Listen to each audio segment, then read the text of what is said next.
Bom, primeiramente, ao pessoal que está assistindo aí, deixa eu só fazer uma coisa aqui, para não atrapalhar a apresentação.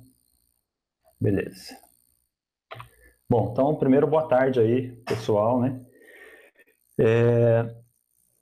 A gente vai falar um pouco sobre esse tema, que é Kanban, e, na verdade, é só um nome bonito para uma ferramenta que a gente tem de transformação e melhoria contínua do nosso ambiente de trabalho, né? Ele já é um nome conhecido há muito tempo aí na comunidade, não só de software, mas o pessoal da indústria conhece há mais tempo do que nós esse termo.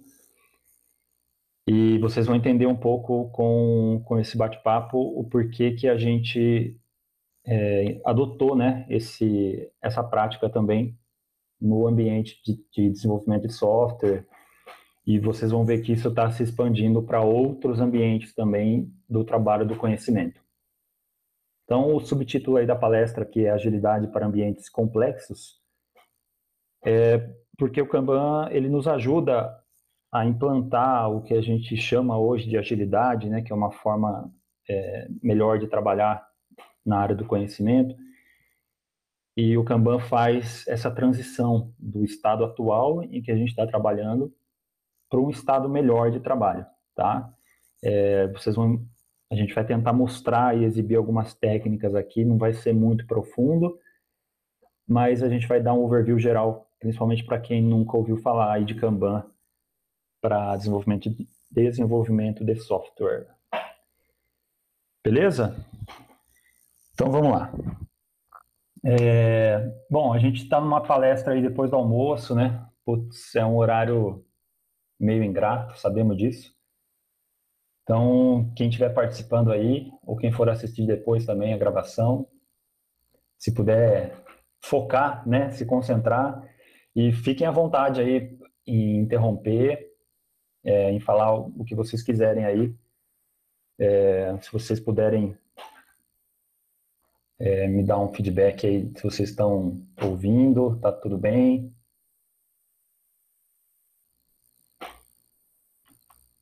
Tá tranquilo? Eu estou ouvindo. Pessoal do chat aí? Sou do chat, não sei. Vamos ver se alguém responde ali. Essa é uma palestra, assim, não é muito técnica, né? Não tem muito assunto de programação, tal, ferramentas, mas se vocês puderem interagir, vai ficar bacana, tá? Em alguns momentos eu vou fazer algumas perguntas aí para sentir como é que tá o ambiente, e aí se vocês puderem dar um feedback para a gente, a palestra vai ficar mais interessante. Beleza? Então vamos lá. Fica à vontade de me interromper aí, tá, Michel? Tudo bem. Valeu. Vamos lá, continuando então. Só me apresentando, meu nome é André Bertoletti, eu participo aí da comunidade Dev Rio Claro, que foi por onde eu conheci o Michel aí, por onde a gente se, se conectou aí para estar colaborando nessa palestra de hoje, tá bom? Sou formado em análise de sistemas, desenvolvo, já dei aula, já dei consultoria, enfim, a gente faz um pouco de cada coisa, né? Sempre tentando resolver o problema das pessoas aí. Gosto muito dessa questão de boas práticas e métodos ágeis, venho estudando isso há um bom tempo já, e mais do que estudar, venho tentando aplicar no meu dia a dia. Eu trabalho hoje no desenvolvimento de um produto, um RP, então é um sistema complexo e a gente tenta aplicar, melhorar, né, o nosso ambiente lá, aplicando algumas técnicas aí dos métodos ágeis. E o Kanban vem nos ajudando bastante nesse dia a dia, tá? E outras coisas que eu faço aí, que eu curto também, a gente é ser humano, né? Então a gente acaba fazendo mais coisa do que apenas codar. Tem alguns contatos aí e a gente vai continuar se falando depois disso, se vocês quiserem trocar ideias e figurinhas sobre esse assunto. Bom, essa é a nossa agenda. É uma coisa mais simples, a gente vai dar, como eu falei, só um overview geral do Kanban em si e trocar algumas ideias mais conceituais, né, mais filosóficas sobre o negócio, para que vocês entendam o que está por trás dos panos. Não é muito usual a gente perguntar o que está por trás, né, das coisas. Então, a ideia aqui é eu mostrar para vocês algumas coisas aí do começo, do porquê que a gente chegou no ponto que está hoje nessa questão de metodologias ágeis, tá bom? Beleza, então a introdução nossa vai ser o seguinte. Não sei se vocês já ouviram falar no tripé, né? Nos três pilares de um bom software, de um bom produto de software, que são pessoas, ferramentas e processos. Não acho que vocês tenham que focar exatamente em um ou outro, ou focar os seus esforços somente em um, tá? Mas é pensar nos três. A gente percebe que um bom produto de software, quando ele emerge no mercado e viu que ele realmente está atendendo e resolvendo o problema das pessoas, é porque aquele time ou aquela empresa se preocupou com esses três pilares aí: pessoas, ferramentas e processos. Nós vamos falar hoje mais focado no ponto 3, que são processos, tá?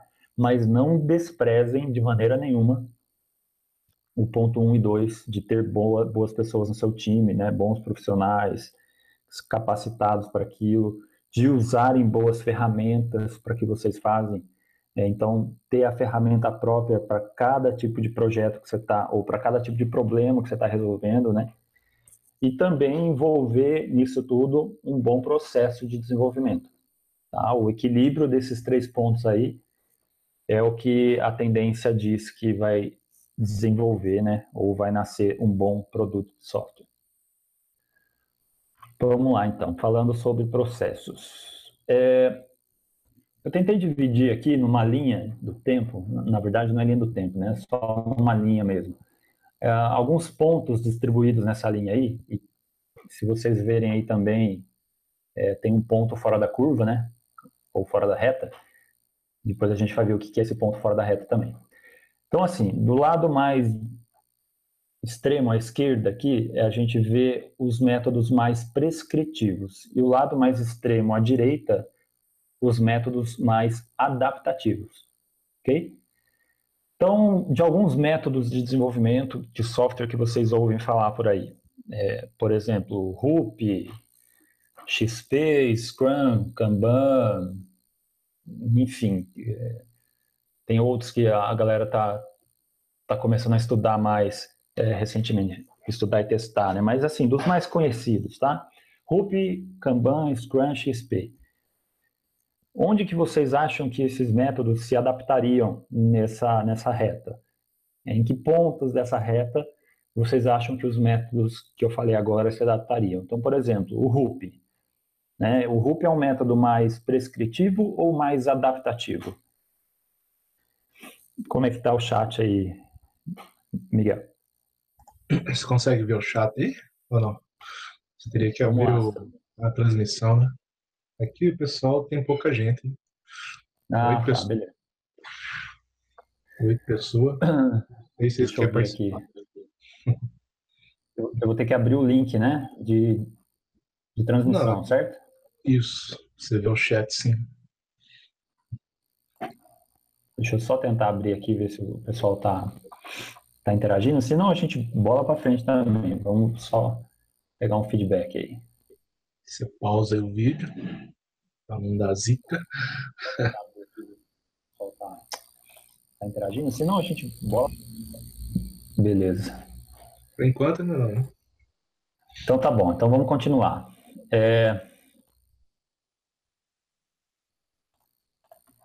Então vamos lá. Já que a gente não tem respostas, a gente vai já incrementar e continuar a apresentação, tá?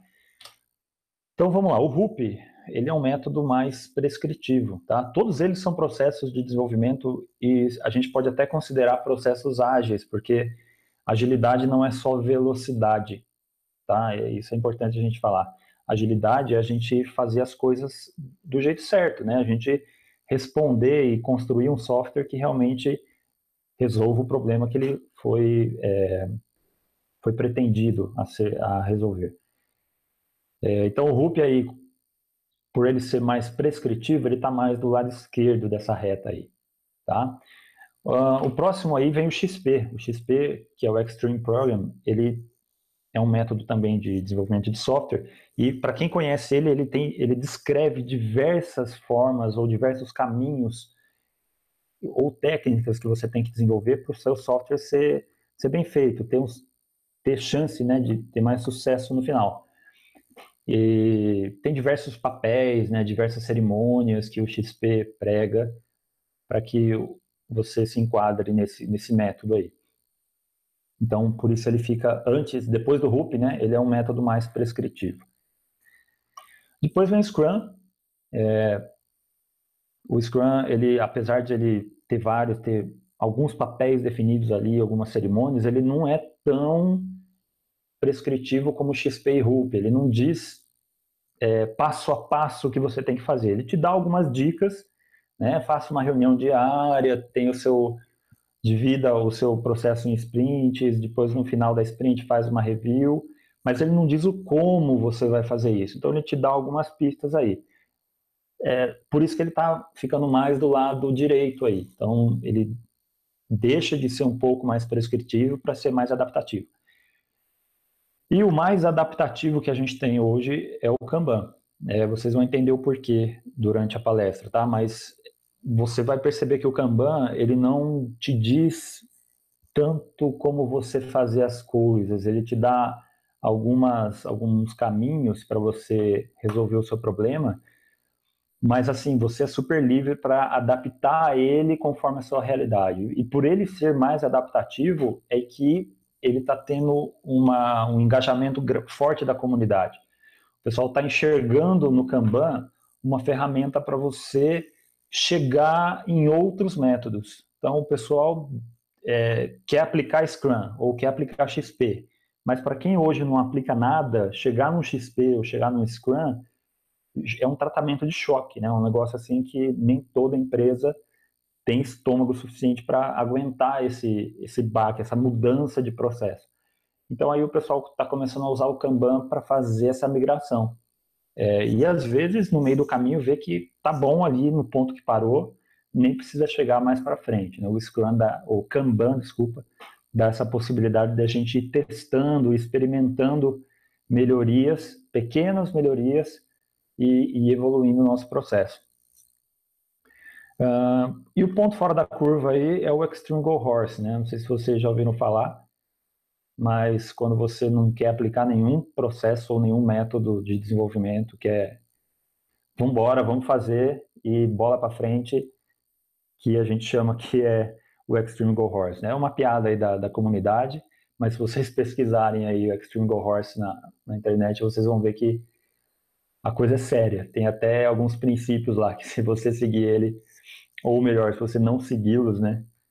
Aí a gente não está dentro de nenhum dos métodos de mercado aí. E tem gente que usa, tá? Beleza. Bom, então vamos lá. Do Scrum, do Kanban com a letra minúscula aí ao Kanban com a letra maiúscula. Então, o Kanban com a letra maiúscula é o método, né? Que a gente aplicou e vai tentar apresentar hoje.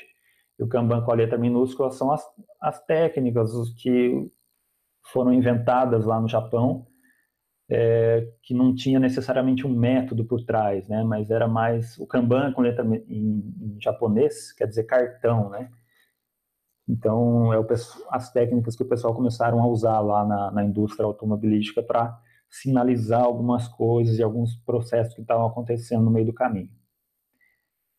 Tudo começou lá com o Taishi Ono, em 1950, né? Ele na indústria na automobilística, mais precisamente na Toyota, ele queria entender e resolver melhor os problemas que eles estavam tendo lá com o acúmulo de estoque. Então, eles compravam parafusos demais, compravam rolamentos demais, e não tinha carro suficiente para consumir tudo aquilo de estoque que eles estavam consumindo. E aí ele foi tentando pensar em formas de melhorar isso, de não ter tanto acúmulo de coisas, mais de matéria-prima, né, no caso da indústria, para você ficar gastando dinheiro à toa. Né? Essa é a realidade. Você compra coisa que não vai precisar, então você está só gastando dinheiro. E aí um dia ele foi no supermercado e percebeu que na prateleira do supermercado os produtos eram repostos conforme eles iam acabando. Então tinha lá 10 margarinas, né, na prateleira lá. Pô, mas será que o supermercado só tem 10 margarinas no estoque deles? Falou, não. Então ele parou para pensar, observou como os funcionários do supermercado repunham aquele estoque e ele começou a perceber que conforme a margarina ia acabando, vinha o funcionário e colocava mais margarinas ali na prateleira. Então era uma reposição em tempo real, né? Não precisa colocar todo o estoque de margarina na prateleira. Vai colocando conforme vai abrindo espaço, vai abrindo vaga ali para ser reposto. Com isso, com essa ideia, com essa sacada, né, aí caiu a ficha do Taishi Ono e ele levou essa sacada para a indústria automobilística e tentou fazer a reposição de peças do estoque deles na linha de produção, né, como um todo, conforme as coisas iam acabando. Então eles tinham cartõezinhos coloridos, aonde conforme uma matéria-prima acabava, eles trocavam o cartão, ou seja, trocava a cor, alguém via que trocou a cor e já sabia que ele tinha que repor o estoque que estava no final ali. Então, por isso veio o nome Kanban, né, do cartão, que era pela coloração do cartão, você sabia o comportamento que aquele sistema ia ter. E aí você agia conforme aquele cartão estava te dizendo. Bom, depois disso, com essa técnica se espalhou, né, em várias indústrias, não só automobilísticas, mas os trabalhadores do conhecimento começaram a olhar essa técnica usada em indústrias e começaram a adaptá-la para a área do conhecimento, né? Software, se a gente for ver hoje em dia, até jornalistas, produtores musicais estão usando o Kanban como uma forma, né, uma ferramenta de organização do trabalho ali, de melhoria. Então, esse cara aqui, o David Anderson, olhando aquilo que o Taishi Ono fazia, ou criou, né, na indústria automobilística, e lendo esse livro, Agile Management, ele percebeu que fazendo uma amarração, né, um mix das duas coisas, ele conseguiria criar uma forma de organizar e melhorar o método, o processo em que um software era construído. Então foi aí que ele escreveu esse livrinho azul aqui, que é o Kanban para software, né? E foi, vamos dizer, a primeira publicação em 2010 que centralizou o tema que a gente vai falar hoje. Daí para lá, daí para frente, né, a comunidade começou a se interar mais no assunto e hoje já está um tema bastante difundido aí na área de software e, como eu disse, está extrapolando para outras áreas também. Beleza, a introdução era isso. Vamos agora falar de contexto. Bom, primeira coisa importante, contexto é tudo, tá? Tudo que eu vou falar aqui, você vai ter que adaptar para o seu contexto, tá? É o seu contexto que é o rei da cocada preta aí. Você não vai conseguir aplicar um método, qualquer ele que seja, de fora para dentro, tá? Você pegar um método como ele é e tentar forçar a goela abaixo no seu contexto, porque é o seu contexto que diz os problemas do seu dia a dia. Então, primeiro perceba o contexto onde você está e perceba se aquilo que eu vou falar hoje faz sentido no seu contexto, se isso pode ser aplicado no seu contexto, se não tudo, algumas coisas.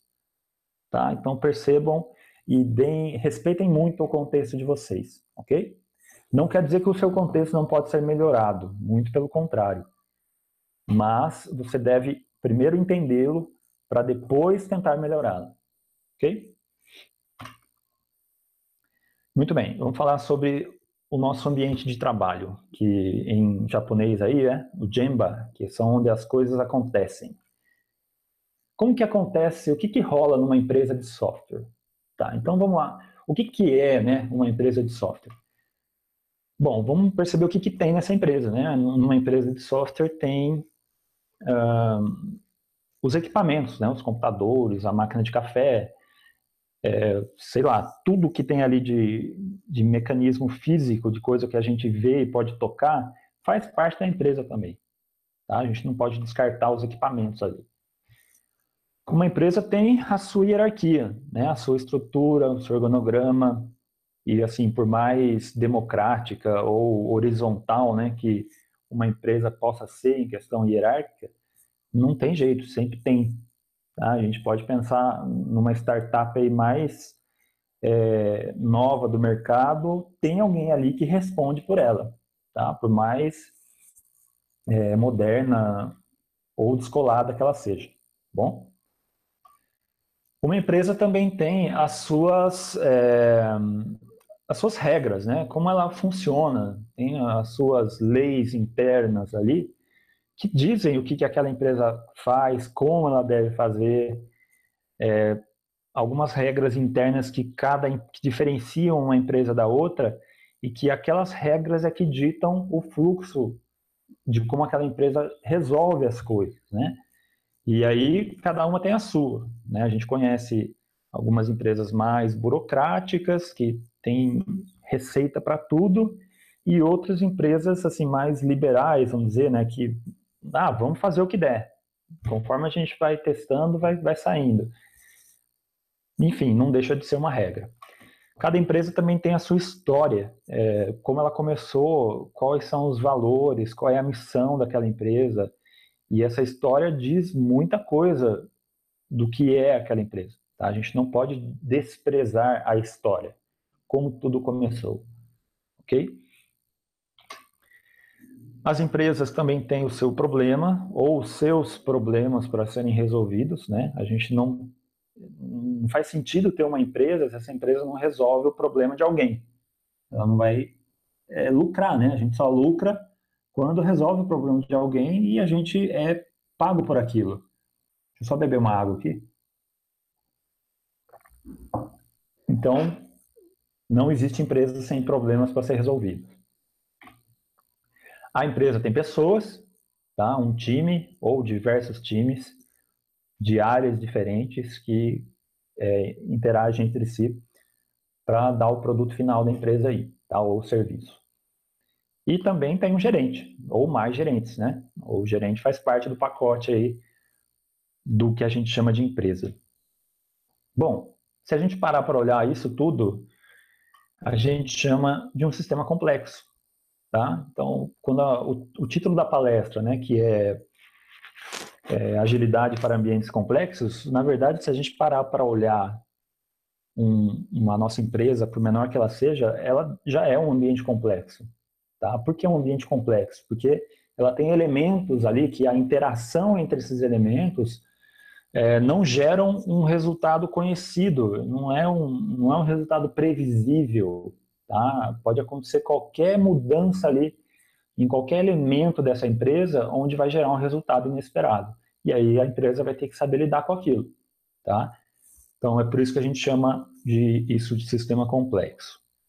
E aí a gente precisa melhorar, né? Quando a gente percebe que um sistema é complexo e ele tem problemas para ser resolvido, a gente percebe que dá para melhorar alguma coisa. A gente quer melhorar a forma com que a nossa empresa entrega software para os nossos clientes, tá? Entrega valor. E aí que vem a grande sacada.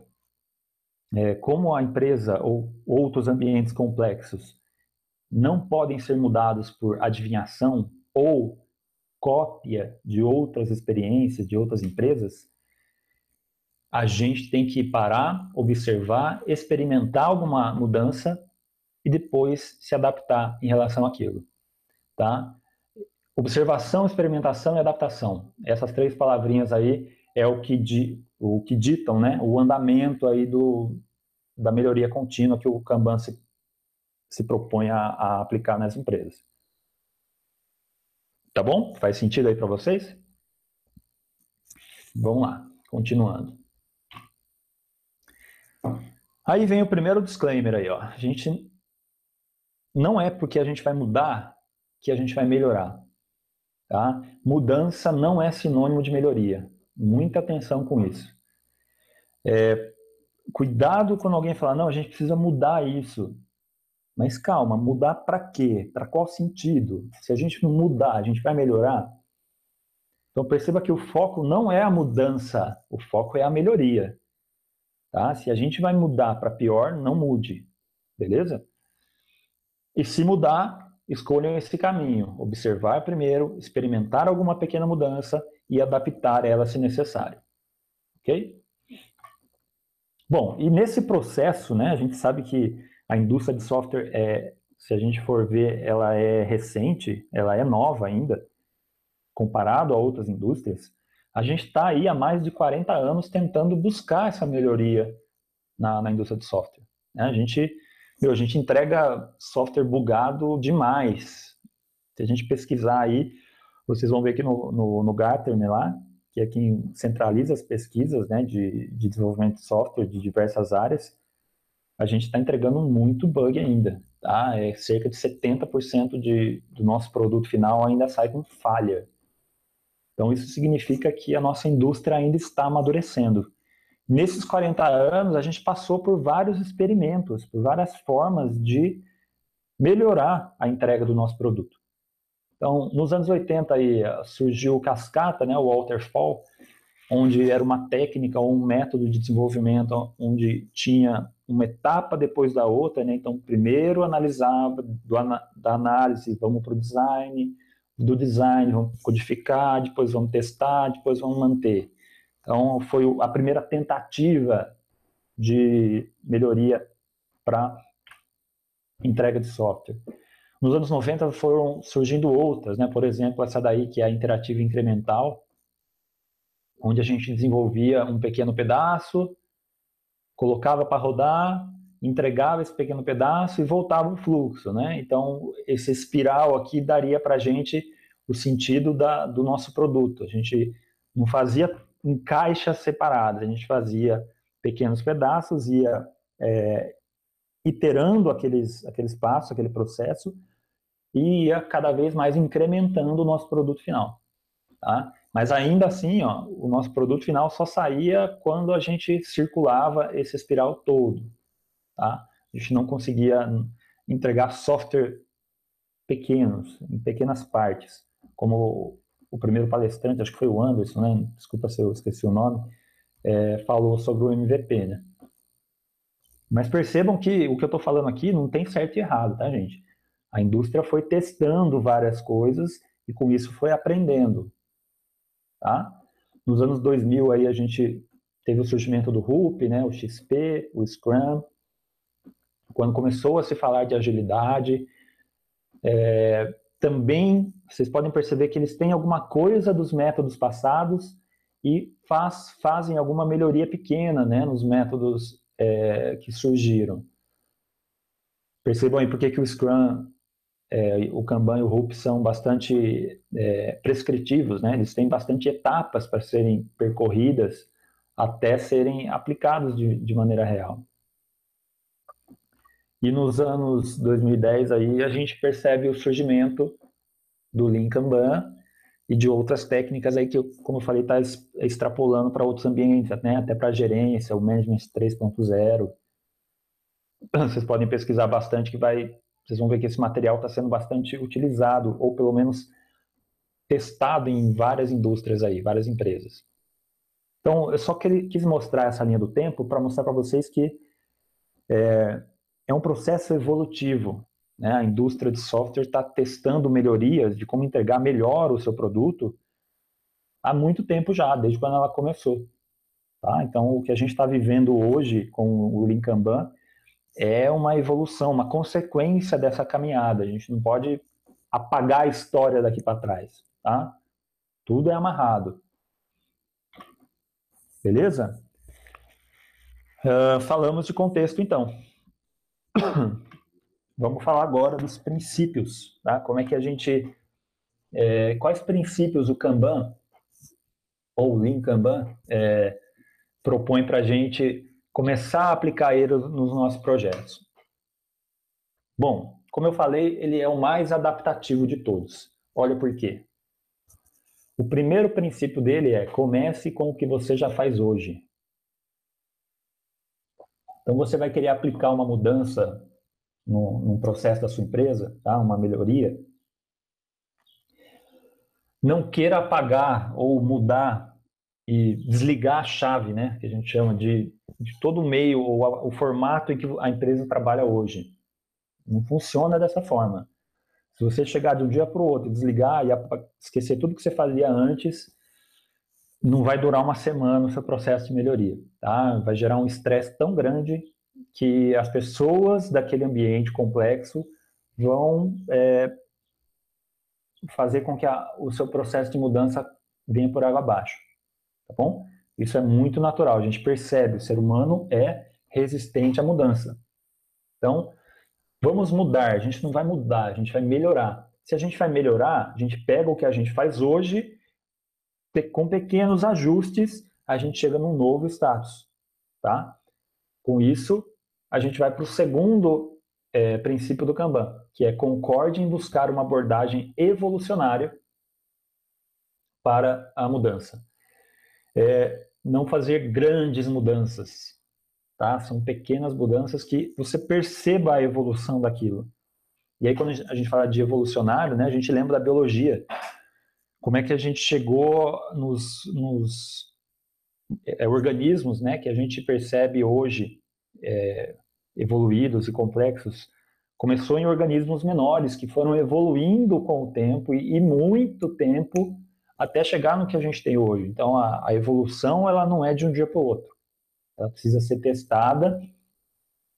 Se aquela evolução não for boa, precisa ser descartada e assumir uma próxima, tá? Uma nova melhoria. Por isso que a gente chama de melhoria evolucionária. Inicialmente, a gente respeita tudo que acontece, tanto os papéis das pessoas que estão ali, tá? Quem é gerente vai continuar sendo gerente, quem é dev vai continuar sendo dev, pelo menos nesse começo, os processos e responsabilidades e cargos. Então a gente não vai quebrar nada. Quando a gente pretende implantar um Kanban ou uma melhoria, né, usando o Kanban na empresa, a gente respeita o que tem, entende o processo, entende o contexto, mapeia esse contexto e a partir desse mapeamento a gente começa a estudar as melhorias. Bom? Vamos lá. Com esses princípios, só mostrando para vocês, ó, por que a gente não faz uma mudança muito drástica? Por que isso não funciona, tá? Kaikaku em japonês é revolução, tá? Quando a gente para o que está fazendo e faz uma nova forma. Então a gente esquece tudo que estava sendo feito, quebra e constrói de novo. Desconstruir e reconstruir. É fato que a gente percebe que revolução é útil em alguns momentos, tá? Em alguns pontos a gente precisa revolucionar, tá? Para que algo muito errado está sendo feito, meu, não dá, não dá certo.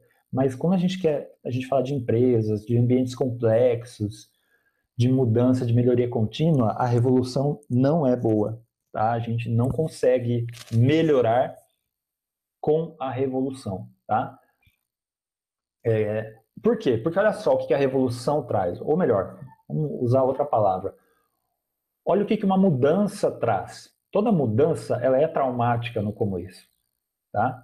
Se eu estou num status quo, quero chegar num novo status quo, melhor, né? Porque vocês vão perceber aqui que a capacidade está subindo, quero melhorar a minha capacidade. Para eu fazer, essa curva não é ascendente, não é reta, ela tem uma caída aqui de desenvolvimento, tá? De capacidade. Percebido isso, quando você aplica uma mudança de processo no seu trabalho, no começo, meu, parece que não vai, parece que não deu nada certo, as pessoas são resistentes, a gente está mudando coisas que a gente fazia de um jeito, a gente vai ter que fazer de outro. Então, essa barrigada aqui, essa caída de produção, ela é normal, tá? Em qualquer processo de mudança, ela vai acontecer. Não tem como, você vai começar uma academia. Cara, nos seus primeiros dias de academia é um terror, cara. Você não quer sair da cama, tá? Você volta cheio de dores para casa. Então, até que você entre num fluxo de melhoria e você percebe que aquela academia tá te fazendo bem, que você não consegue mais ficar sem ela e que você, com ela, chegou num novo ser humano, né? O seu corpo tá melhor do que estava antes. Mas para chegar nesse melhor, você teve que passar, você teve que ter estômago suficiente para aguentar essa queda aqui. Tá bom? Então, com isso, o que a gente propõe? O que o Kanban propõe? Tá? Essa evolução que a gente chama, que é o Kaizen. O Kaizen é uma melhoria contínua. Tá? E são pequenas melhorias. Então, ao invés de você fazer uma grande mudança, você faz pequenas mudanças. Nessas pequenas mudanças vão ter também as quedas de desempenho, as dores, tá? Mas elas vão ser menores do que a grande queda, da grande mudança. Então, com pequenas mudanças, melhorei um pouquinho, consegui. Vamos tentar uma nova? Vamos tentar uma nova. Ah, vai ter uma queda, mas vai ser pequena, porque a sua mudança foi pequena. E aí você vai para a próxima. Tá? Então, essa é a ideia do Kaizen, você fazer pequenas evoluções no projeto. Então, todo mundo está... A empresa está no status atual, cheio de problemas para resolver, ser resolvido, e a gente quer chegar onde? No Agile, né? Ou pelo menos vamos mudar essa palavra de Agile para uma nova forma, uma forma melhor de entregar software. Isso é normal, todo mundo sabe que está num status, quer chegar em outro. Mas como é que a gente consegue fazer essa transição? É aí que está o problema. Ninguém fala como que a gente pode chegar nesse estágio novo, tá? E é aí que entra o Lean Kanban. O Lean Kanban, ele entra nesse processo de mudança aqui, no intervalo entre o estado que você está agora para um melhor estado. Esse caminho de mudança, de transição, é o Kanban que vai nos ajudar nisso, tá? Com as suas diversas melhorias aí. Bom, mas aí a nossa meta, já vem um segundo disclaimer, né? A nossa meta não é ser ágil. A nossa meta é entregar valor. Vou deixar vocês refletindo nessa frase aí, enquanto eu vou pegar uma água, eu já volto. 1 minuto. Beleza, estamos na área. Bom, vocês concordam com isso aí? A gente tem que tomar cuidado, tá, gente? Porque quando a gente começa a aplicar agilidade na empresa, todo mundo quer chegar no by the book, né? O Scrum como ele tem que ser. A gente tem que ter tudo aquilo ali que diz no livro para a gente conseguir ser Scrum. Ou a gente tem que fazer tudo que o Kanban pede para a gente conseguir ser Kanban. Mas a meta de uma empresa não é ser ágil, mas é entregar valor. Não sei se vocês percebem isso. Vocês já viram alguma caixinha de software? Pensa aí na caixinha do Windows, ou do Office, ou sei lá, de qualquer produto de software que você vai comprar o DVD lá para instalar, a caixinha e tal. Ou um site aí que vende serviços online, né? Nesse site, nessa caixinha, tá lá escrito, ó, esse software foi feito com Kanban, ele foi feito com Scrum. Esse site usou o TDD. A gente não vê isso, né? Ou você vai comprar um carro, né? Vai comprar um carro lá, esse carro foi feito com o sistema Toyota de produção. Isso não interessa, isso não entrega valor para o cliente final. O que entrega valor é o produto estar bem feito. Então, percebam que a grande meta é entregar mais valor. O ágil, tá, ou qualquer outro método vai nos ajudar a chegar nessa meta. Ok? Então percebam aí, ó, como é que é feito, como é que seria, né, esse processo de melhoria contínua numa empresa. Olha só. O time está lá com um estado atual, cheio de problemas não resolvidos, e a gente quer resolver esses problemas, tá? Com o Lean Kanban, a gente faz uma pequena melhoria. Bom, galera, mapeamos o nosso estado atual. Vamos tentar um novo jeito, tá? Na semana que vem. Vamos começar a fazer de uma forma diferente, mas essa pequena mudança aqui, beleza, vamos. Então você faz uma pequena mudança e percebe que essa pequena mudança que realmente mudou. Percebam que o cubo mágico está de um jeito aqui e está de outro aqui. Mas aí você tem que parar para pensar e avaliar. Essa mudança foi boa? Tá? O time avalia essa mudança, vê se foi boa e continua para a próxima. Bom, essa foi boa. Vamos para a próxima então. Mais uma pequena mudança. Essa mudança que o time fez, essa segunda mudança, o time avaliou e viu que não foi tão boa assim. Opa, peraí. Não deu certo essa última mudança que a gente fez. Como ela foi pequena, não tem problema nenhum a gente voltar para trás. Tá? Rollback nisso e vamos para a próxima mudança. A próxima pequena mudança. Vamos para mais um, ó, percebam? Melhorou mais um pouco, ó, tá? Então, estamos no caminho certo. Sempre, o time está sempre observando, fazendo, adaptando, certo? Mais uma pequena mudança que também deu certo.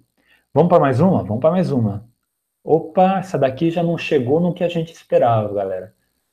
Não deu certo, não.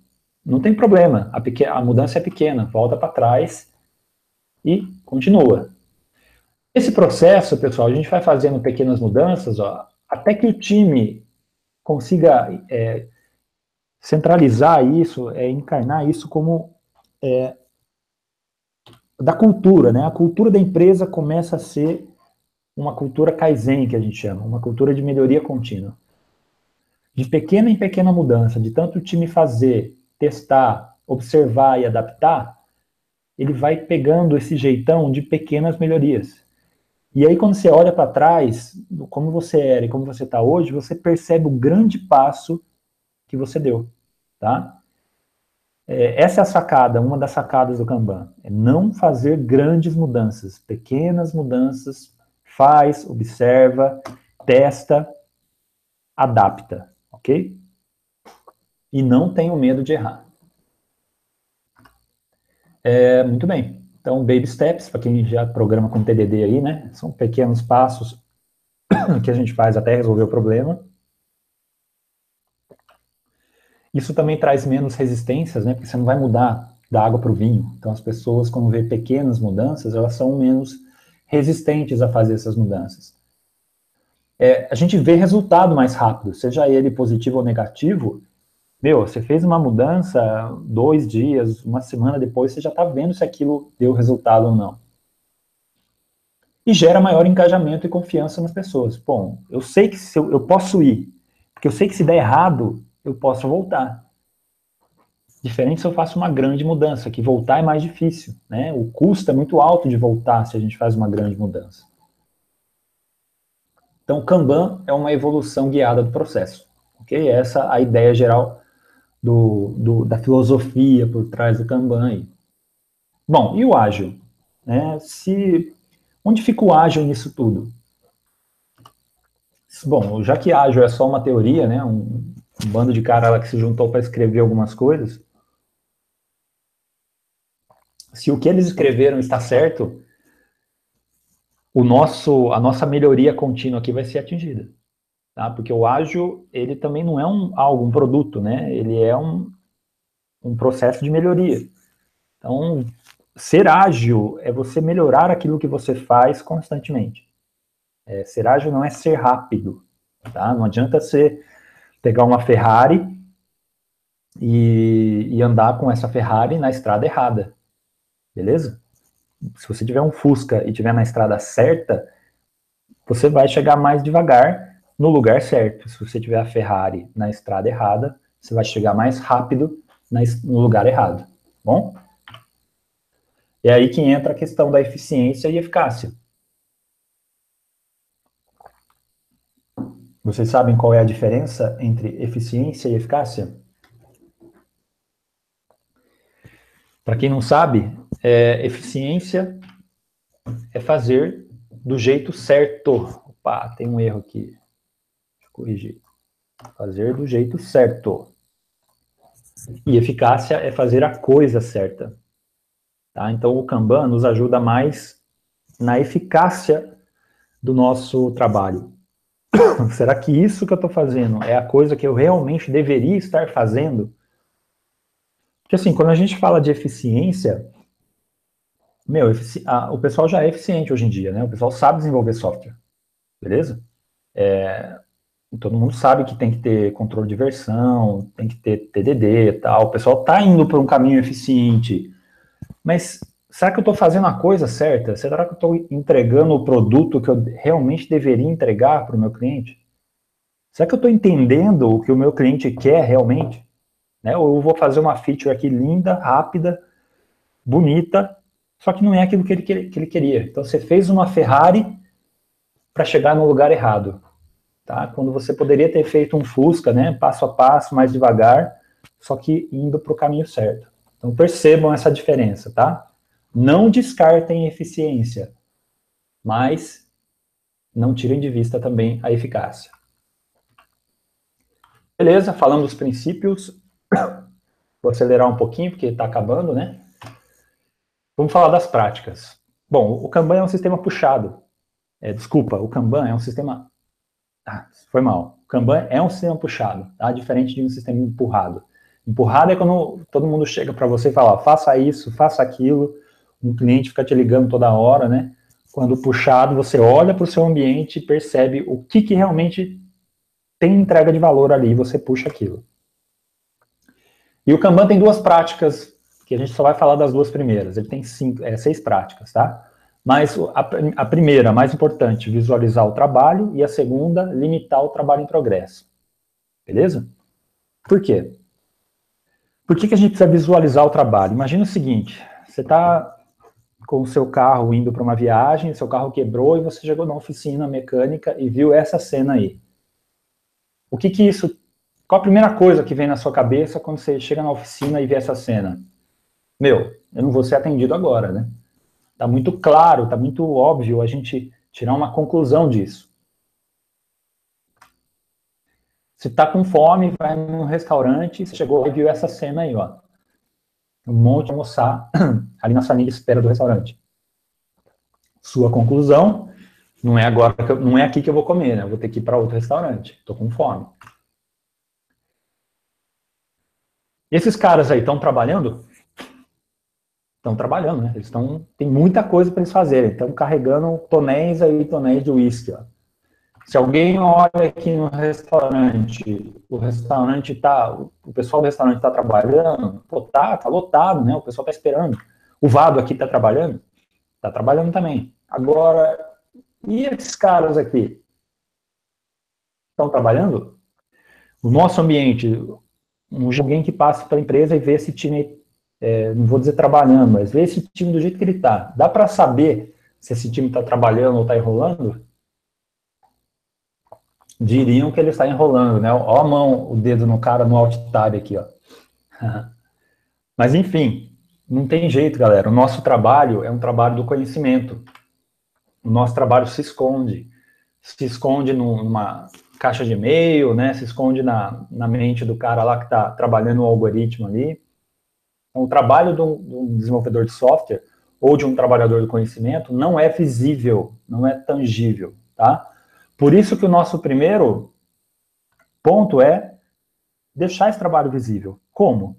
Duas formas. A primeira é essa, né? Um pouco inviável.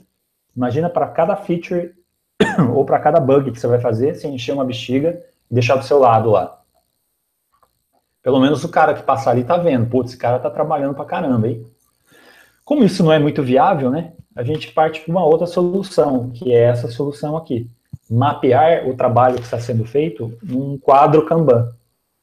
Tá? Que é um quadro cheio de cartões aí, ó, para a gente poder identificar. Cada cartão desse é uma feature ou um bug que está sendo resolvido naquele momento. Tá? Aí você pode mudar, né? Por exemplo, o quadro Kanban aqui, os papeizinhos vermelhos aqui, os rosas são bugs, os verdes são features, os azuis é suporte, enfim. A criatividade sua, do time, pode classificar os seus cartões de uma forma que bater o olho já saiba o que está acontecendo. Tá? Quem chegar e ver esse time aqui, putz, esse time está trabalhando pra caramba, meu. Eles estão fazendo muita coisa. Tá? Então não tem trabalho escondido aqui. E as empresas nossas, elas sofrem com o débito de visualização do que está sendo feito, né? Então, é por isso que o quadro Kanban, visualizar o trabalho em progresso, é a primeira coisa que você tem que praticar quando você quer melhorar um processo, tá?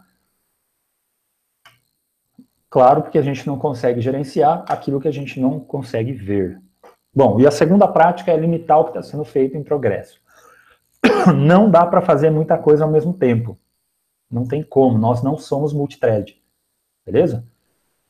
Por quê? Bom, vocês já pegaram uma mangueira e pressionaram a frente da mangueira para ver o que acontece com a vazão da água? É a explicação física, né? Quando você limita um fluxo, no caso o fluxo da água, a tendência é que a água saia mais rápido daquele lugar. E essa é a explicação física do negócio, mas a explicação conceitual é essa aqui, ó. Pare de começar e comece a terminar. Não dá para a gente começar a pegar um monte de coisa ao mesmo tempo e não terminar nada. Né? Quanto tempo uma feature que a gente faz fica parada em desenvolvimento? Não chega na mão do cliente, ou seja, nós não entregamos valor, porque o valor só é entregue quando ele toca naquilo que a gente está fazendo, quando ele usa aquilo. Enquanto está lá na sua mão, no do testador, não chegou valor nenhum na mão do cliente. Tá? Então, pare de começar e comece a terminar. Vamos lá, um exemplo prático para vocês entenderem qual seria o dia a dia de um time Kanban. Tá? Olha aí, esse é um quadro Kanban. Ó. Tem o backlog, ou seja, tudo que o time tem que fazer. Tem aquilo que alguém selecionou para ser feito, ou seja, alguém escolheu para ser feito. Aí tem a área de desenvolvimento, né? Quando o time começou a fazer alguma coisa e quando está pronto aquilo lá. E tem a área de deploy, que é quando eu preciso colocar no ar a publicação, entregar para o cliente, tá? Às vezes uma publicação de site, enfim, publicação de versão.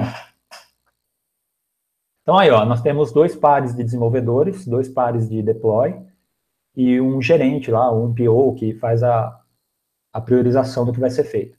E repare esses números aqui, ó, que tem limite. Então, eu só posso escolher 2 itens de cada vez, no máximo. Eu só posso pegar para desenvolver 2 itens. E eu só posso pegar para entregar 1 item de cada vez. Esses limites, cada time escolhe o seu. Geralmente é teste, né? Vamos começar com 5? Se for muito, diminui para 3. Se for pouco, aumenta para 10, tá? Não tem muita receita para chegar nesse número. É testar, observar e adaptar. Então vamos lá. O PO selecionou as features A e B para serem feitas.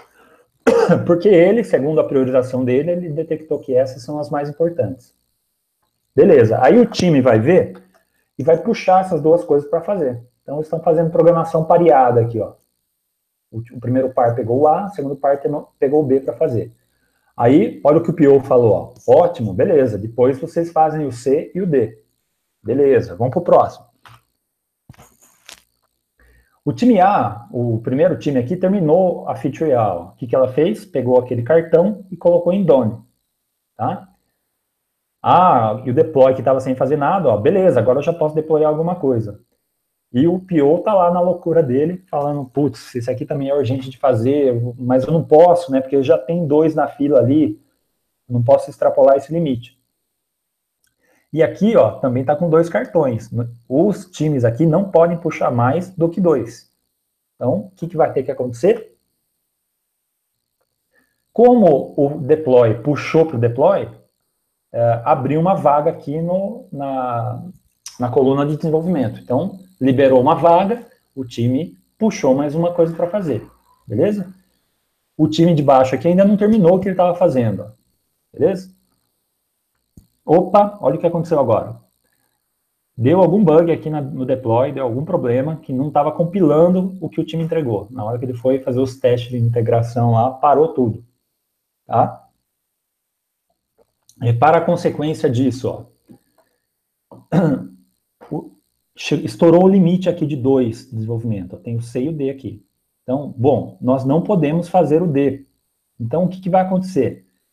Esse time aqui, essa dupla, né, vai ficar parada sem fazer nada? Não.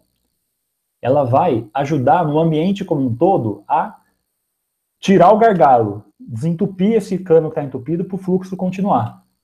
O que ele faz? Vai lá e ajuda o deploy. Bom, tem alguma coisa que a gente pode fazer para te ajudar? Não, vamos lá, vamos fazer alguma coisa, tá? Me ajuda aqui a entender o que está acontecendo. Enquanto isso, como abriu uma vaga aqui em escolhido, o gerente aqui puxou mais uma. O C terminou, só que olha o deploy ainda parado. Ó. O deploy não pode fazer mais nada enquanto não liberar esse. Por quê? Porque o limite do trabalho em progresso dele é 1. Bom, o que eu vou fazer então? Eu vou ajudar novamente o que está acontecendo nesse deploy. Porra, galera, é tão grave assim que está acontecendo? Mostra aí. Como que a gente ajuda? Beleza. Enquanto isso, ó, o PO também está parado. Por quê? Meu, tá tudo no limite aqui. Se eu colocar mais coisa para ser feito, o meu gargalo vai ser cada vez maior. Lembra que Kanban é fluxo, tá? Não adianta nada eu colocar, empurrar features para o meu processo se não dou conta de desenvolver. Então eu tenho que ajudar a melhorar esse fluxo contínuo aqui. Todo mundo vai lá ajudar, ó, até desentupir e a coisa começar a fluir. Beleza? Eu vou compartilhar esse slide com vocês depois, vocês podem dar uma olhada com calma, tá? E é isso. Então, só para encerrar, as dicas finais do Kanban. Não se muda aquilo que não está doendo. Então, não tenta mudar algo que está bom. Primeiro, o melhor processo de mudança é quando o seu cliente, né, ou o seu destinatário da mudança percebe a dor. Se ele perceber a dor, ele vai querer um remédio para aquela dor. Então, não antecipe as coisas, tá? Espere o problema realmente acontecer para ver se aquilo merece uma melhoria, um esforço de melhoria ou não. Tá aí, ó, um exemplo de quadro Kanban, pode ser um quadro na parede ou numa lousa, pode ser onde você quiser que cole um adesivo aí, onde que o time esteja próximo, pode ser quadros virtuais também, tem vários sites aí que propõem e entregam Kanbans online. Eu separei 2 aqui para vocês verem, ó, o Kanban Tool e o Kanbanize, bem bacanas. Eu uso o segundo aqui, o Kanbanize, bem legal. O Kanban Tool eu já usei uma vez também, e entrega muita coisa boa, tá? Ambos são excelentes aí para começar. Tem também o personal Kanban, ó, que famílias fazem Kanbans durante o dia a dia dela. Repara que aqui é uma porta de geladeira, ó, eles fizeram um Kanban numa geladeira. Você vê como o Kanban está se extrapolando para outros meios. O Kanban ele pode se conectar, né? Vários pontos da empresa, não só o time de desenvolvimento, tá? O time de marketing, o time de manutenção também pode ter os seus Kanbans e um se conectar com o outro. Aí, para a gente finalizar, depois vocês peguem aí. Só 2 referências nacionais sobre o Kanban, o Alisson Vale e o Rodrigo Yoshima, que inclusive nos cederam alguns slides aí para fazer a apresentação de hoje. Recomendo que vocês acompanhem o trabalho deles, tá? 2 livros também, para vocês pesquisarem mais coisas. Enfim,